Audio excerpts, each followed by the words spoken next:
Hello everyone, good morning. इस video में UP PCS के लिए जो एक्स्ट्रा टाइम आपको मिल रहा है उसके बारे में बात करने वाला हूं कि इस एक्स्ट्रा टाइम को कैसे यूटिलाइज करना है। पहले अगर आप देख रहे हो तो आज से 3-4 दिन पहले आपको ऑलमोस्ट 1 महीने का समय मिल रहा था, क्योंकि आपका एग्जाम 27 अक्टूबर को एकदम 100% श्योर होने वाला था। उसके लिए आप लगातार पढ़ रहे थे, रिवाइज कर रहे थे, टेस्ट लगा रहे थे।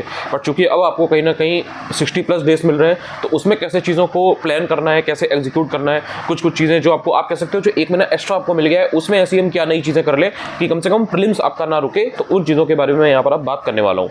एक चीज़ और है, काफ़ी लोग अभी भी डाउट में है। देखिए, अगर आप उस चीज़ को प्लान कर लेंगे अकॉर्डिंगली कि आपका पेपर आगे जा रहा है, तो आपको इन 1 महीने में क्या करना है, क्या नहीं करना है, कैसे सारी चीज़ें, क्योंकि काफ़ी लोगों को छुट्टियाँ वगैरह लेनी होती है, तो आप एक सेफ जोन में रहेंगे। अगर आप इस चीज़ का वेट करेंगे कि नोटिस कब आएगी, तो नोटिस का फिर ये सीन है, देखिए आपको कोई ये नहीं कह रहा है कि आप पढ़ाई बंद कर दीजिए, आप पढ़ते रहिए। अगर आपको लगता है कि पेपर 27 को होगा तो आप पढ़ते रहिए, आप 27 को पेपर दीजिएगा। अगर होता है तो, नहीं होता है तो आपको पता चल जाएगा और आप अकॉर्डिंगली अपनी स्ट्रेटजी को फिर से आप बना लोगे और आगे की चीज़ों को कर लोगे। लेकिन पहले से जब चीज़ें पता रहती है ना, तो थोड़ा पता रहता है कि अब मुझे आगे किस तरह से चलना है। अगर आप इसी डाउट में रहोगे, इसी कोनंड्रम में रहोगे कि पेपर होगा नहीं होगा, 27 को होगा, अभी नोटिस नहीं आई है, नोटिस का कोई भरोसा नहीं है। नोटिस हो सकता है आपको 10 दिन बाद देखने को मिले।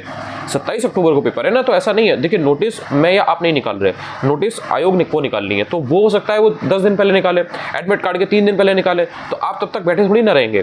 तो आपको पता चल जाती हैं चीज़ें। और ऐसा नहीं है कि this is the very first time जब आपको कोई चीज़ पता लग रही है कि एग्जाम होगा या नहीं होगा, एडमिट कार्ड आ जाएंगे कि कल आएंगे, या फिर पोस्ट इस बार 400 है कि 600 है, 800 है या 1000 है, ये सारी चीज़ें आपको पहले से पता चल जाती हैं।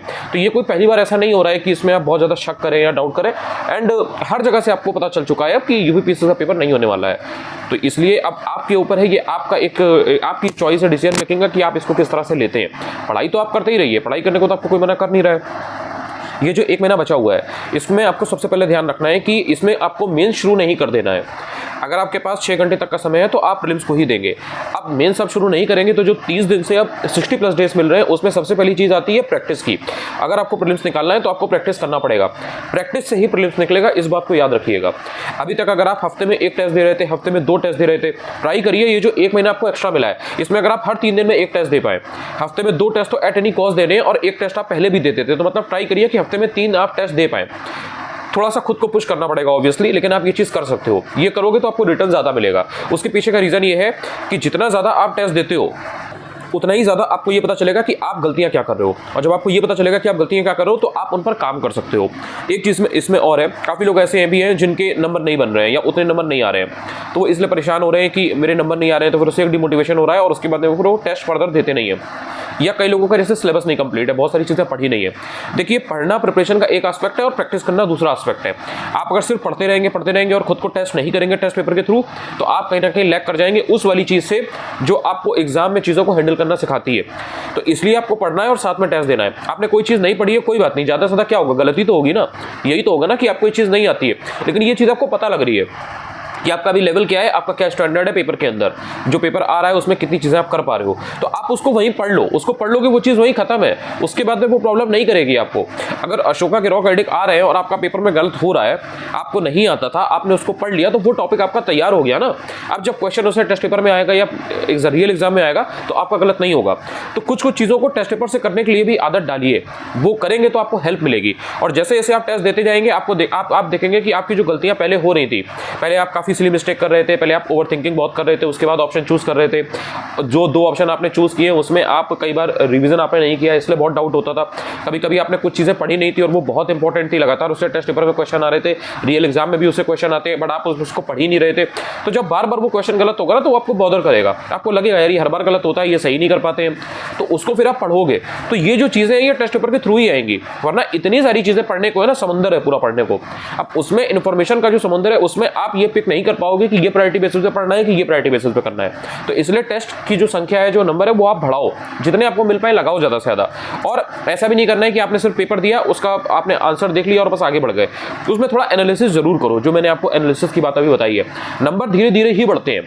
अभी अगर आपके नंबर 80 आ रहे हैं, या अगर आपकी मान लीजिए कि अभी अगर 80 नेट में क्वेश्चन सही हो रहे हैं, आपको 90 या 95 करने हैं, तो वो एक दिन में नहीं होगा, एक टेस्ट से नहीं होगा, कम से कम आप 8-10 टेस्ट दीजिए। धीरे धीरे आप देखोगे कि जो पेपर में 2 घंटे में टाइम मैनेज करना होता है ना, वो आप इजीली कर पा रहे हो। इसके अलावा जो आपको एक महीना एक्स्ट्रा मिला है, इसमें आपको सीसैट को ढंग से प्लान कर लेना है। आपको अपना स्टैंडर्ड देखना है, किसी दूसरे की बात पे नहीं जाना है, सिर्फ मेरी बात पे नहीं जाना है, किसी तीसरे की बात पे नहीं जाना। आपको ये देखना है कि आपका जो सीसैट का लेवल है उसमें आप कहाँ स्टैंड कर रहे हो अभी। अगर आपकी 2-3 पोर्शन अच्छे खासे हैं, जैसे हिंदी आप बहुत अच्छी कर लेते हो, रीजनिंग बहुत अच्छी कर लेते हो और इंटरपर्सनल में आप ठीक ठाक कर ले जाते हो, आपका सीसैट नहीं रुकेगा, भरोसा करो इस चीज का। आप पेपर दे करके देख लो कोई, या तो टेस्ट का, वरना फिर आप पीवाईक्यू को ही बार बार लगाओ। पीवाईक्यू को अगर आपने सिर्फ और सिर्फ 7-8 साल का अच्छे से कर लिया ना, तो सीसैट नहीं रुकेगा। अभी सीसैट इतना टफ नहीं हो रहा है। सीसैट टफ उसके लिए है यूपी पीसीएस के अंदर जो 2 पोर्शन भी ढंग से करना नहीं जानता। आपको इंग्लिश भी नहीं आती, आपको हिंदी भी नहीं आती, आप इंटरपर्सनल में भी जो ऑप्शंस पहली बात तो अटेम्प्ट नहीं कर रहे हो, जो अटेम्प्ट कर रहे हो वो भी गलत हो जा रहे हैं। मैथ में आपने 2-4-5 क्वेश्चन कर लिए तो उससे पास नहीं होता है, समझो। या फिर आपको अगर मैथ आती है, आपने रीजनिंग बिल्कुल नहीं की, आपने इंटरपर्सनल बिल्कुल नहीं किया, या आपने जो किया वो भी गलत हो गया, इंग्लिश हिंदी आपने बिल्कुल की ही नहीं है, तो ऐसे काम नहीं चलता। कम से कम 2 सब्जेक्ट आपके अच्छे हो, उसमें मतलब मोर देन एवरेज आप नंबर खींच पाओ, और एक सब्जेक्ट आपका एवरेज हो। जैसे इंटरपर्सनल है तो उसमें 15 के आसपास क्वेश्चन अटेम्प्ट करो, अगर 10-12 भी सही हो गए, और बाकी आप रीजनिंग में करोगे कम से कम 15-16 सही, हिंदी में आप करोगे कम से कम 16-17 सही, इंग्लिश में कम से कम 7-8 तो कर ही लोगे ना, बहुत बेसिक आते हैं। 5 नंबर का तो पैसे जाता है, वो तो कोई गलत नहीं करेगा, उसी में से बस आंसर पिक करना होता है, बस छांटना होता है कि भाई यहाँ ये लिखा हुआ है वर्ड, इतना ईजी होता है। और 2-4 वर्ड ऐसे ही ईडियम फ्रेज और स्पेलिंग वगैरह के आते हैं, वो भी कर लोगे। तो मतलब किसी भी कीमत पे 75 क्वेश्चन तो आराम से कर ले जाओगे, थोड़ा भी अगर सिंसियर रहोगे कि भाई मुझे ये पेपर पास करना है, तो उसको हल्के में मत लेना। इस चीज़ में मत बैठे रहना कि पेपर अगर आगे चला जाएगा, एक हफ्ते पहले पढ़ लेंगे। तीसरी इंपॉर्टेंट चीज ये है current affairs. Current affairs paper आपका आगे टल गया, इसका मतलब ये नहीं है कि करंट अफेयर्स आपको पढ़ना नहीं है, बस इतना सा एक हो रहा है चीज कि अब आपको करंट अफेयर्स जो अभी तक आप 20 सितंबर तक का पढ़ रहे थे, अब वो आपको आगे तक का पढ़ना है, अब वो आपको कहीं ना कहीं 20 नवंबर तक का पढ़ना है। इस तरह से आपको ध्यान देना है। एग्जैक्ट डेट आ जाएगी, उसके अकॉर्डिंग आप 20 दिन पहले का पढ़ना छोड़ सकते हो। जैसे मान लो कि 8 दिसंबर को एग्जाम हो रहा है, तो आप 20 नवंबर तक का पढ़कर जाओ, आपको कोई दिक्कत नहीं होगी। तो बस एक जो ये 1.5 महीने का ऑलमोस्ट आपको जो करंट अफेयर्स एक्स्ट्रा पढ़ना है ना, वो बस एक ज्यादा चीज है। लेकिन जो पुराना है वो इरेलेवेंट नहीं हो गया, वो एग्जाम में आएगा ही आएगा। इसलिए आप किसी भी कीमत पर वो जो जनवरी से चल रहा है ना, उसको प्रायोरिटी देना। और बाकी जो अप्रैल वाला है वो मतलब मोस्ट इंपॉर्टेंट है, उसमें मतलब जो एक एक चीज है वो आपको कायदे से याद हो। ये नहीं कि अगर आपसे पूछा जाए कि भैया हाइड्रोजन समिट कहाँ हुई थी, तो आप कहो पता नहीं, मुझे याद नहीं है, अभी थोड़ा देखना पड़ेगा, ऑप्शन बता दो। नहीं, हाइड्रोजन समिट कहाँ हुई थी? Rotterdam, Netherlands. इस तरह से आपको कुछ कुछ चीजें रटी हो, ठीक है। फ्रेंच ओपन किसने जीता, ऑस्ट्रेलियन ओपन किसने जीता, या यूएस ओपन किसने जीता, विंबलडन किसने जीता, एग्जैक्ट पता हो। कुछ कुछ चीजों में मतलब आपको रिवीजन नहीं चाहिए, ठीक है। पेरिस ओलंपिक में इंडिया ने कितने मेडल जीते हैं, नंबर 1 पे कौन था, इंडिया में जो मेडल आए हैं उनमें सिल्वर कितने जीते हैं, किसने जीता है, जो ब्रॉन्ज मेडल कितने आए हैं, किसने जीता है, थोड़ा बहुत पता हो। और जो मेन नोटेबल पर्सनैलिटी है उनका भी पता हो। पैरालंपिक जो है उसमें आपको इंडिया के मेडल देख लेने हैं कि इंडिया को मेडल जो है कितने मिले इस बार, जो लास्ट टाइम टोक्यो हुआ था उसमें कितने मिले थे, नंबर 1 पे इस बार कौन है, इंडिया की परफॉर्मेंस कैसी रही है, और इंडिया के जो लोग हैं जिन्होंने पैरालंपिक में गोल्ड मेडल या सिल्वर मेडल जीता है वो कौन है, क्योंकि वो बहुत लाइमलाइट हो रही है चीज, बहुत बड़ी बात है, बहुत ग्रेट अचीवमेंट है इंडिया के लिए। तो ये सारी चीजें ऐसी है जो आपको एकदम एग्जैक्ट पता हो, तो ये आपको पता रहेंगी तो आपको नंबर तुरंत दिलवाएंगी। इसके अलावा चौथा पॉइंट जो है वो बहुत इंपॉर्टेंट है, घटना चक्र ल्यूसेंट। देखो मार्केट में कितना भी कुछ भी चल जाए भाई, मुझे उससे फर्क नहीं पड़ता। आप अपने लेवल से खुद से अपने दिल पे हाथ रख के पूछो, घटना चक्र को उठाओ, प्रीवियस ईयर क्वेश्चन पेपर उठाओ, और उसके बाद देखो घटना चक्र का रोल क्या है। मैं अब कोई नहीं होता, मैं 2 साल से 2.5 साल से बता रहा हूँ, सैकड़ों हजारों लोगों को बता चुका हूँ, वो इस चीज़ से बेनिफिट ले चुके हैं। बाकी भी बहुत सारे ऐसे टीचर्स हैं जो आपको ये चीज़ बता रहे हैं, उनके थ्रू भी आपने सारी चीज़ें सीखी हैं। तो जो घटना चक्र का रोल है उसको कोई डिनाई नहीं कर सकता। सैकड़ों हजारों टॉपर निकल के चले गए, यूट्यूब पर सिंपल सर्च कर लोगे ना तो घटना चक्र की वैल्यू आपको वही बता देंगे, ठीक है। तो वो आप जानते हो, अगर आप प्रिपरेशन में सिंसियरली हो तो घटना चक्र का एक राउंड अलग से मार ले जाओ।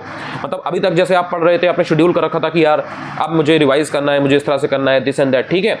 एक पूरा घटना चक्र जो भी मेन है, जैसे हिस्ट्री हो गई, ज्योग्राफी हो गई, पॉलिटी हो गई, साइंस हो गई, इन्वायरमेंट हो गई, इसके अलावा इकोनॉमी में भी कुछ कुछ चैप्टर बहुत इंपॉर्टेंट है, जैसे वो सोशल डेवलपमेंट वाला जो चैप्टर है, ह्यूमन डेवलपमेंट वाला चैप्टर है, इनको एक राउंड ढंग से पढ़ जाओ। ढंग से पढ़ने का मतलब जो क्वेश्चन, ऑप्शन और उसका जो एक्सप्लेनेशन है उसको अच्छे से पूरा पढ़ लो। हो सकता है कुछ चीजें छूट गई हो, कुछ चीजें मिस कर रहे हो, कुछ फैक्ट मिस कर रहे हो, उनको पढ़ लो। अगर आपने पहले से अच्छे से पढ़ रखा है, आपका रिवीजन वगैरह अच्छे से हो रखा है, तो कुछ कुछ चीजों के नोट्स अगर बना सकते हो तो बना लेना। जो बहुत इंपॉर्टेंट चीजें आपको लगता है कि यार, जैसे मान लो शाहजहां है, अब शाहजहां के टाइम पे मान लो 6 कवि हुआ करते थे, आपको 2 के नाम पता है, 4 के नाम नहीं पता है, या आपने पढ़ा था बट वो भूल जाते हो, और वो इंपॉर्टेंट वो क्वेश्चन आता है, वो 6 के 6 नाम याद कर लो। आजाद हिंद फौज के जो मेन लोग थे उनके नाम एकदम याद कर लो। जो भी ऐसी संस्थाएं हैं हिस्ट्री में जिनमें 7-8-10 लोग थे, उनके नाम याद कर लो। ये समय है, ये जो 1 महीना एक्स्ट्रा मिला है, इसमें जहां भी लैग कर रहे थे और आपको ये लग रहा था यार 15 दिन मिल जाते ना तो मैं बढ़िया कर लिया थी, अगर 20 दिन और मिल जाते ना मेरा एक रिवीजन अच्छा हो जाता, वो कभी अब रिग्रेट मत करना ये बाद में कि ये मेरी चीज रह गई, मैं कर नहीं पाया। वो चीज कर लो, एक राउंड पूरा ढंग से घटना चक्र का लगा लोगे ना, तो जो चीजें भूल भी रही थी वो आपकी सही होने लगेंगी। और साथ में लूसेंट भी पहले ट्राई करो, घटना चक्र करो, उसके बाद लूसेंट करना। लूसेंट में क्या है, कुछ कुछ चीजें इतना डायरेक्ट रिवीजन के लिए बहुत बढ़िया किताब है वो उसमें जो चीज़ें लिखी है उसमें कोई स्टोरी लाइन नहीं है। तो अगर आप ये सोच रहे हो बहुत मेरा कॉन्सेप्ट बिल्ड होगा, ये होगा, वो होगा, दिस एंड दैट, ये सब कुछ नहीं होगा। लेकिन उसको अगर आप 2-3 बार ऐसे पढ़ जाओगे ना, स्कैन कर ले जाओगे, तो उसमें जो फैक्ट है उनसे डायरेक्ट हेल्प मिलती है। तो उससे क्या होगा कि क्वेश्चन आएगा तुरंत ऑप्शन चमक जाएगा कि अरे इसका तो ये होगा। तो उससे क्या है 10-15-20 क्वेश्चन है एकदम सही हो जाते हैं कम समय में।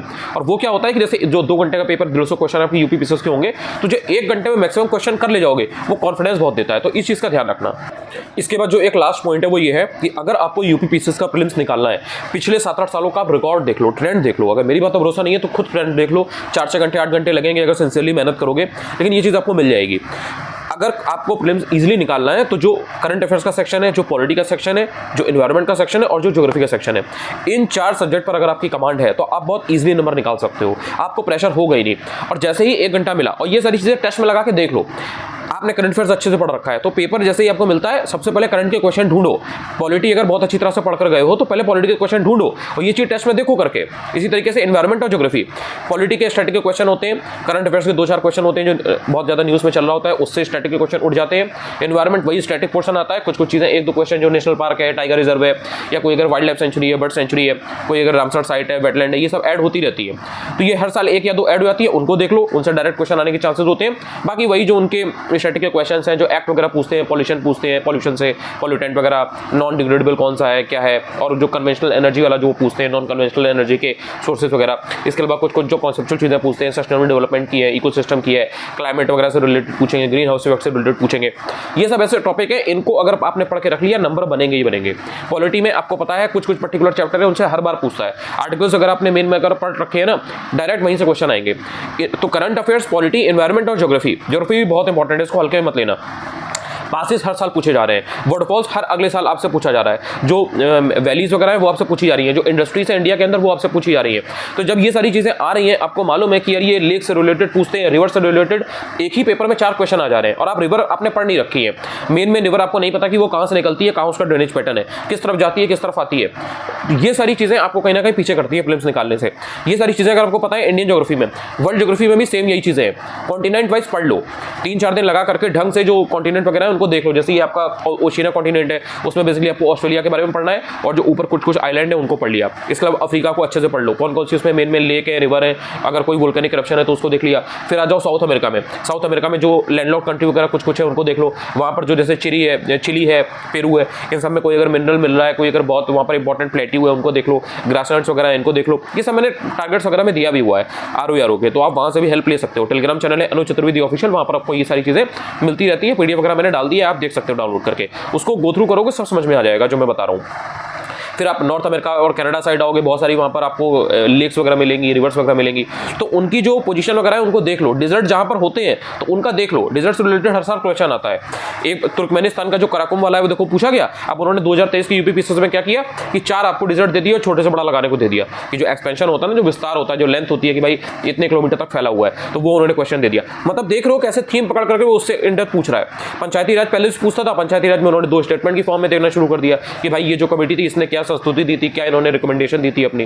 तो चीजें वही आ रही हैं। जैसे कमेटी है, कमेटी का क्वेश्चन 1-2 साल से नहीं आ रहा है, लेकिन वो बहुत इंपॉर्टेंट है। हो सकता है कि आपसे इस बार कमेटी के क्वेश्चन पूछ ले, पॉवर्टी से रिलेटेड या बैलेंस ऑफ पेमेंट से रिलेटेड जो भी है, तारापुर कमेटी है, रंगनाजन कमेटी है, कोई भी कमेटी पूछ सकता है। तो ये सारी चीजें आपको तुरंत नंबर दिलाएंगी। और जहां आपके 70-80 क्वेश्चन, 90 क्वेश्चन 1 घंटे में सही हुए, उसके बाद बस फूक के कदम रखना है।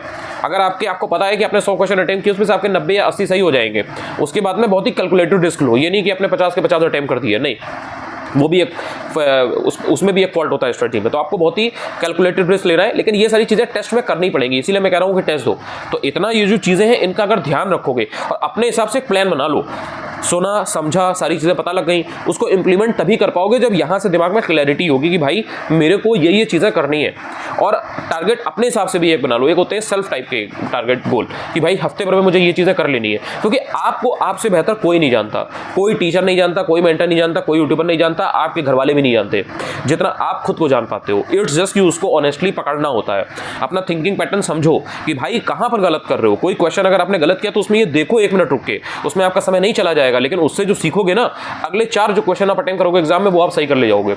ये देखो कि ये क्वेश्चन में ये लगा रही थी, यहाँ पर इसको मैंने आंसर क्यों बदला, क्या मेरे थॉट में ऐसा क्या ऐसा था कि मैंने इसको बदल करके ये लगा दिया।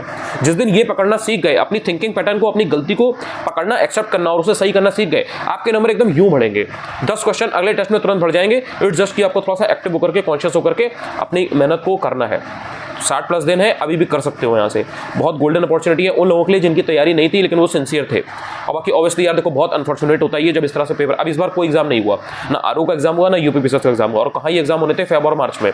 तो जो लोग एकदम बॉर्डर लाइन पर है, जिनकी एज भी निकल रही है, उन सबके लिए बहुत एक एक बहुत ट्रॉमेटिक एक्सपीरियंस होता है कि पूरे साल कोई एग्जाम नहीं हुआ, पढ़ रहे हैं। और एक फ्लो होता है, एक कंसिस्टेंसी होती है, एक रिदम बनी होती है, डिसिप्लिन मेंटेन होता है कि मेरा 1 महीने बाद एग्जाम है। आप लगे हुए हो, आप एकदम अंडरग्राउंड हो, आप इधर उधर टाइम वेस्ट नहीं कर रहे हो, आप इधर उधर 4-4 घंटे घूम नहीं रहे हो, आप फालतू की वीडियो कॉल और ऑडियो कॉल और इधर उधर पार्टीज में नहीं जा रहे हो। तो वो एक रिदम होती है, वो टूट जाती है और कंसंट्रेशन लूज होता ही होता है। और एकदम से अब कोई भाई संत वंत तो है नहीं कि मतलब एकदम से बैठे हुए हैं हिमालयाज में, ना सोशल मीडिया है ना कुछ है, कहीं से कोई चीज़ पता नहीं लगेगी।